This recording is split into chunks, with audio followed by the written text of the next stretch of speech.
with accounting accidentally. This video is called Driving in Manhattan and Pricing Decisions. This is an article from the Wall Street Journal. New York Governor Kathy Hochul set to revive congestion pricing. The move calls for a lower toll than originally planned. So think about New York. It's a very expensive city to maintain, and it's also very expensive to get people from one place to another. So what the governor's proposed is to resurrect toll on people driving into the busiest parts of Manhattan, but at a lower cost. So she proposed this before people argued that the price was too high. Now she's cutting it. She's planning to impose a 9% toll on most vehicle trips, less than the $15 she originally proposed. Now, why is she doing it? This is the big question.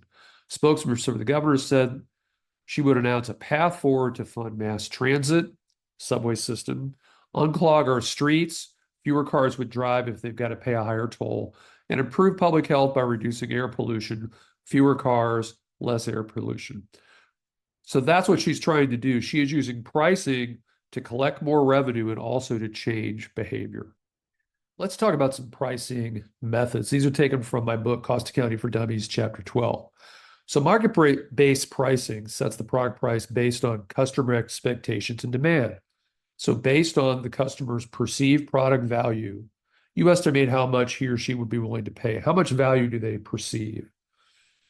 So another example that's related is peak load times in airlines. So if there's heavy demand for a product, an airline ticket, the airlines will price it higher because people value it more.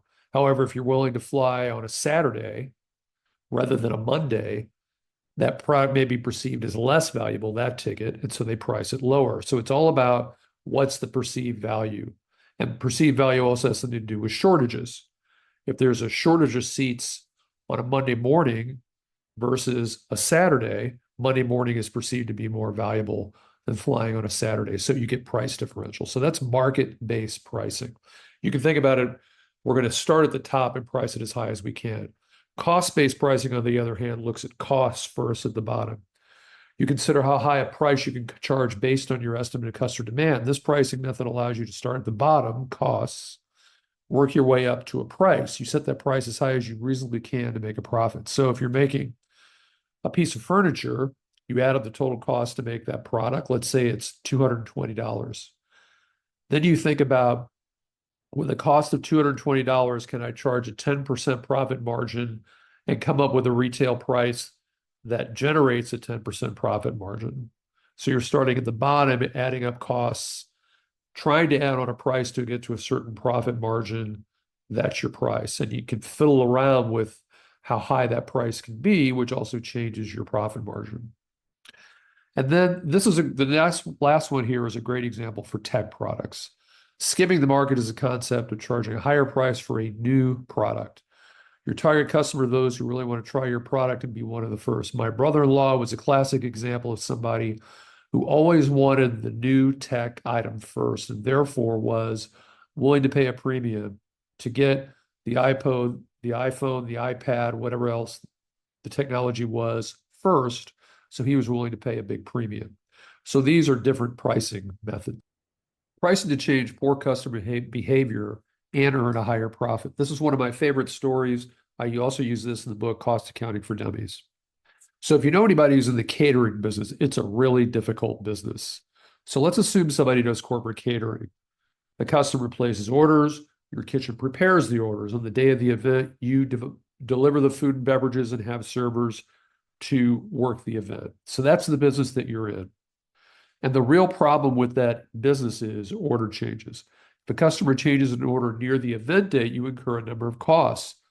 You may have unused food ingredients. Maybe they don't want salmon, they want chicken instead. In addition to that, you may overpay for ingredients ordered at the last minute. They change their order to chicken. You don't have enough chicken. You've got to rush to get out and buy it, and you may pay more than the market price for it. Planning for servers may change.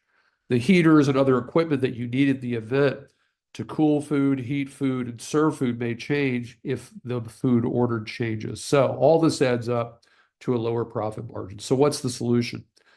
Prep the client for higher prices, and specifically Let the client know that any order change 3 days or less, you can pick what that range is. 3 days or less before the event will incur a 10% additional charge. And the higher charge, you tell the client, helps you cover the cost to change the order. Now, any reasonable person would probably hear that and say, that makes sense. I understand that the company is going to incur more costs, and they would gladly pay a 10% fee for changes at the last minute. Most reasonable people are going to be okay with that. The great thing is client behavior changes, you get fewer changed orders, and your business runs more smoothly. So think about pricing as a tool to change customer behavior.